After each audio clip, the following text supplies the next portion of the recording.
Hello, everyone. Uh, book video review, take two. First one was a little too long, so I'm going to do this in two parts, and so I don't get into time trouble. So my review is on Salsa, Soul, and Spirit, a book by Juana Bordas, and it's I have it on Kindle, or I would show it to you. But it's a really wonderful book, very well written from a very refreshing perspective for me, and I really appreciate Alfonso. Thank you for recommending that I read this book because I have been pretty frustrated with metaphors and examples I really didn't identify with. And it was really good to read this book because I feel much more confident, I suppose. I'm glad this is in print. I mean, I haven't, this is part of the expanding awareness and resource thing that higher education has to offer.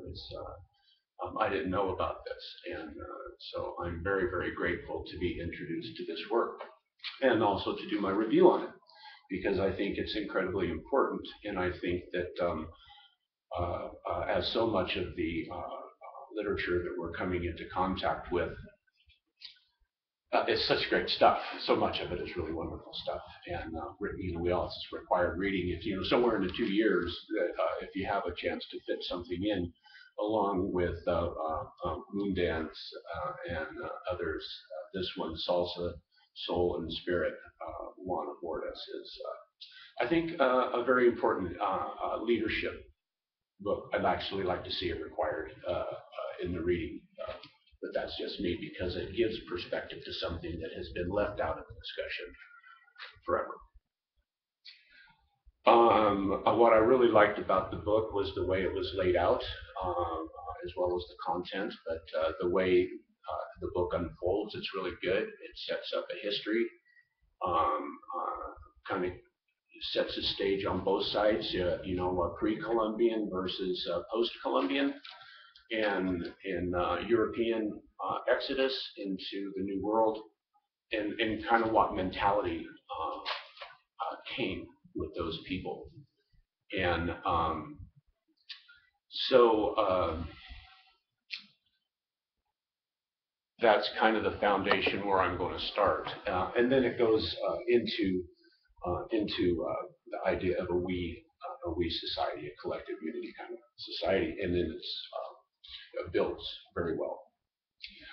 It's also a workbook, so at the end of each chapter, it gives barriers, resources, uh, little thought vitamins, things to questions to answer, to broaden perspective awareness and networking and things like that. So very nice combination of history, leadership model, and also I think very good for us as the internal yoga, and helping us as a workbook kind of key in on certain things that would pertain directly to us and how we're approaching leadership. Um, so getting right into it then, because we're under the 15-minute time limit per video here, so try to get this done.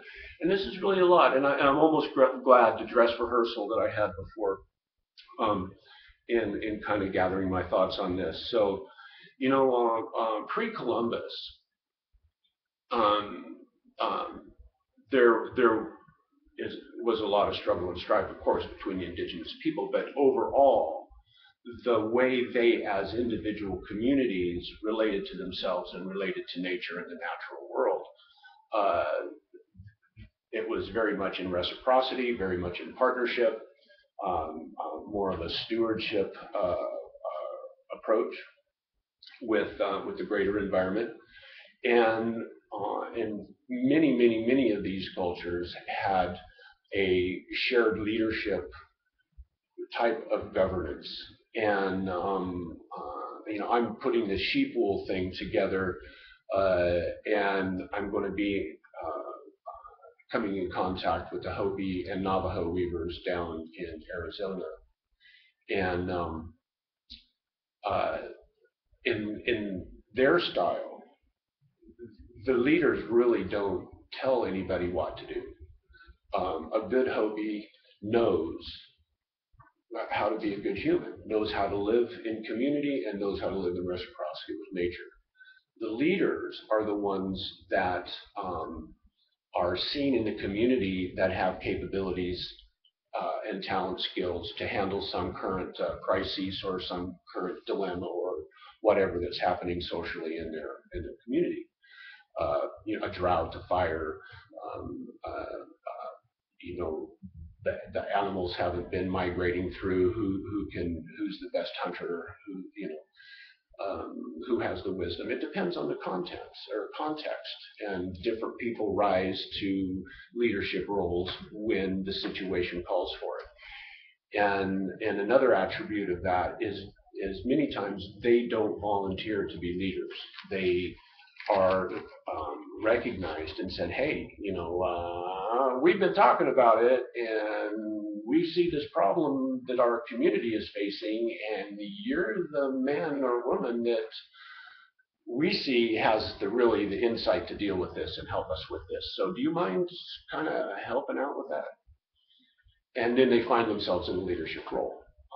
So in that sense, leadership really isn't something a person does. It's a role they're invited to play by people who support them in their ideas and their concepts and their capability to actually follow through and be successful. So again, leadership not as a thing, but more of a process, or as I'm thinking, emergent property. So setting the stage, coming out of Europe, what was it really?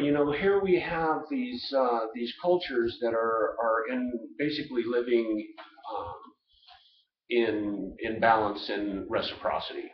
They've been doing it for thousands of years. They have low-level warfare over hunting territory and game and all kinds of things. Much of it ritualized and not really all that much death involved, more ritual, but there was death. So it wasn't a perfect society, but they were living in relative balance with nature, and they could have done that for essential ever, really, for all intent and purpose. So on that level, it was working. Maybe we can agree there. So here, coming out of Europe, was the Puritans, the Protestant Puritans under kind of the Reformation, the Protestant Reformation of the 16th century, that was basically led by Martin Luther, and the whole concept of you don't need a priest to intervene for you with God. You have your own individual connection. And this is really about you and your salvation. And if you do this, then you work hard, you're diligent, you sacrifice to God and country and do this good work, then in the next life you'll get paid off. This one's all about work, struggle, strife, and making sure that you're in devotion to the higher power, and in the next life you get your payoff. That was kind of fueled by Calvinism coming out of Germany, and that kind of dovetailed nicely with the Protestant Reformation and the hard work ethic. It was like the Protestant work ethic, as we know it, is basically that it's the individual is more important than the community, and it is about, and this position is granted by God, which we'll get to in Calvinism. This is kind of the link with Calvinism. And and you're predestined. Once chosen, you're predestined by God. And so it is then your duty to work hard and progress and be absolute total devotion to God and acquire wealth. Very interesting part of that. So the five main things of Calvinism that really kind of summarizes the whole thing. And then there's two from there. There's the absolute total devotion to God because humans are a flawed thing, born flawed. To be human is to be born into sin. And the other is predestiny. Once you're chosen by God, you get all these special privileges. The five precepts of Calvinism are total depravity, good one to start, or basically original sin. To be human is to be a flawed thing. And the only way to get out of that is to have absolute, total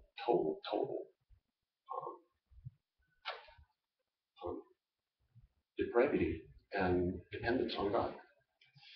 Unconditional election, which means you're chosen. You don't have a choice in this. You're one of God's people. And if you're one of these Protestant people, or one of these Calvinists, then you're a Calvinist because you're one of the chosen. And so, and we really didn't have any choice in that. You thought you chose to be a Calvinist and to come to this church, but no, you were actually just put here by God. So you're chosen. Don't worry about it. You got all these special privileges now. Limited atonement, which is interesting because Christ didn't die for everybody under this ideal. If you believe in that, in the Christ and the resurrection and all that. And according to Calvinism, Christ only died for the chosen. Everybody else gets to go to hell, literally. Okay, and so once you're chosen, you're always chosen. You get all these special privileges, and God, and He died specifically for you, not the other guy, just for you. But you gotta like that part. Irresistible grace. You really have no choice in the matter. You just once you're chosen, you're chosen. Hey, you're cool. What can you say? And then the permanence of souls, which is basically the idea that even through successive lifetimes or whatever, anything, once you're chosen in all the realms and all the dimensions and all the possibilities, once chosen, you're chosen, so you get to be special forever. And that's kind of the predestiny. You're predestined to be equal to God, as long as you're totally devotional and you do all this other stuff and you get really rich, then the next life you get to go to God's house. So these two things came together in Europe, and then one of the most massive exoduses in the known world at that time happened, and all these religious zealots came across to the New World and landed at Plymouth Rock and started the colonies and said, "Oh, thank you, God. You brought us to the land of the rich and the plenty, and they don't have an idea of private property rights, so we get it all." And they have not stopped since, and that is really what we're up against today. And so it's kind of no wonder that there was a clash between cultures. You had this really individual focus coming out of Europe to this total communal kind of reciprocity with nature communities of the North Americas and Central America, South America. And it was pretty brutal. And how are we doing on time? 13 minutes. So what I'm going to do, I'm going to set up part two. And so this is kind of the foundation, I guess, of what we have that came here to what really must have been just a lush place, 800, 700, 800, 900 years ago, 1,000 years ago. Even here in California, just a couple hundred years ago, we had bear, elk, and other large animals, pigeons galore, birds galore, and most of that is really gone. So it's only a few hundred years that we've had this really oppressive kind of focused thing that ended with 1776 and the new kind of capitalism. Okay, going to see you in part two.